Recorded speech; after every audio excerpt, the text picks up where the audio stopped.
Hello, in this video we're going to look at basic cubic graphs, what they look like and how we'd go about drawing them. Now, as we've done before, we're going to plot the graph by using a table of values.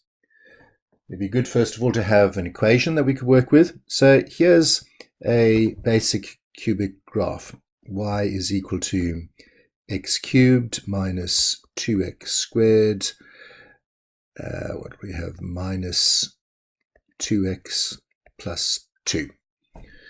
All right, so there we've got, actually, let's just make that minus x, not 2x, minus x plus 2. So there's a cubic graph, and we need to get the table of values for this. So as we've done before, go to the table function on your graphics calculator, and we need to input the equation.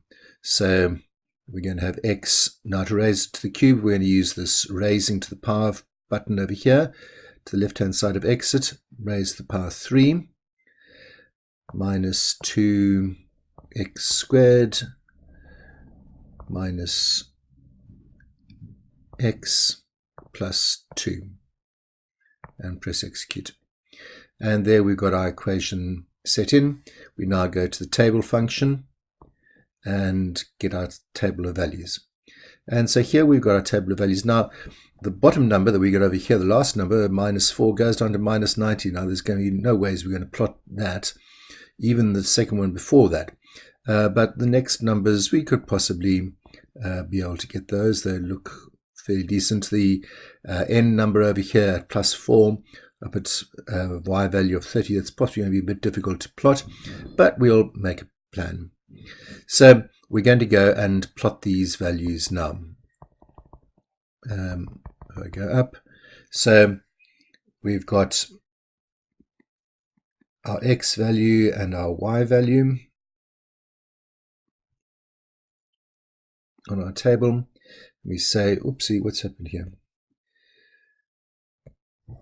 We say when x is minus 2, then y is going to be minus 12. When x is minus 1, y is 0. That's nice.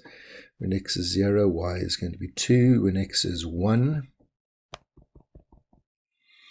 we're going to get y is 0. When x is 2, y is 0. That's interesting. When x is 3, y is 8. So here are our table of values. Now let's go and look at this on a graph. So we start plotting the points we got over here. The first point at minus 2, minus 12 appears down over there as the point A. The next point at 1, 0 is up over here on the x-axis at minus 1. C is 0, 2, so it appears on the y-axis.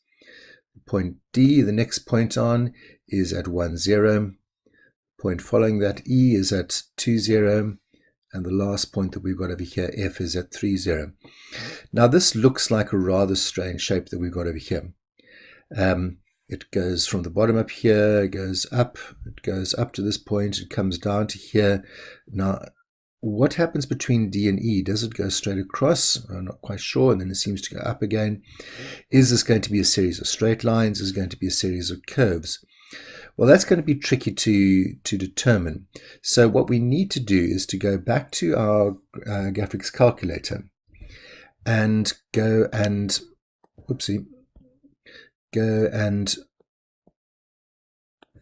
change the values that we got over here. We don't seem to have enough values here on this table. So if you remember how we do this, I'm going to exit out of here. I'm going to go to the set function. I'm going to make my lowest value minus 2, because that was we got to minus 12. And I'm going to take my highest value as 3. Well, let's make it 3.5. And what I'm going to do is I'm going to take the steps that we're moving along. Let's go back to this. The steps that we're moving along, I'm not going to take them as steps of 1. I'm going to take them as steps of 0.5. Now if I exit that and go back and have a look at my table, you'll see it goes and gives me values in between what's happening over here. Now, the one that I'm most concerned about was what is happening between 1 and 2. If you remember that on our graph, it was these values over here. What is happening between the points D and E when x was 1 and when x was 2?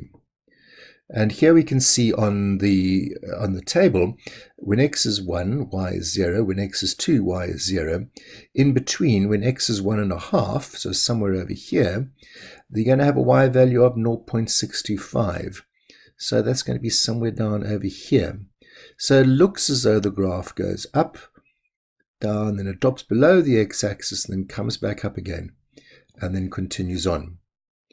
And that, in fact, is what happens. If I go and plot in the graph now, that is what the graph looks like, the graph of the cubic function. And that is very typical of a cubic graph. It has this sort of wavy S-type bend. That is the shape that we expect to see with a cubic graph. Now, in a later video, we're going to look at how the cubic graphs change depending upon what the coefficients of the various terms are. But that's for another video. At this stage, this is the basic shape of the cubic graph. It's unlike the parabola. It's not symmetrical. It's got 3 roots, which is not too surprising because the highest power of x is 3. So it crosses the x-axis at 3 points. And it has this very unusual shape. Well, I hope that is clear enough for you. I hope that gives you a basic introduction to cubic graphs. Goodbye.